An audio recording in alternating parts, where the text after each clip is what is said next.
makeup na. Napulot na may maglakas. Kaya nanonood yung nakaiwan. Ito ang kanyang outfit. Outfit of the day.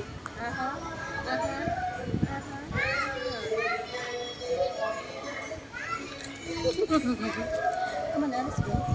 Ay pala yung anak ko. Tignan mo ang anak ko. Ganda mo yun. Diba? Kasi pagbasa yung buhok mo, diba?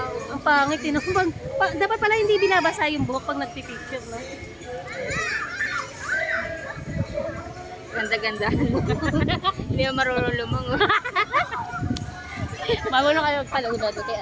Marunong kayo magpalunod yan. Kaya mo magpapalunod sana kami galing mga light girl dito pa. Ililips-lips ko pa. Kailangan na mga tumagod sa station. Wag na po. Kaya ko palang lumangoy. Akala ko niya mga lumangoy. Kaya ko palang lumangoy. Bigyan natin na siya. Ano? Yan sa background.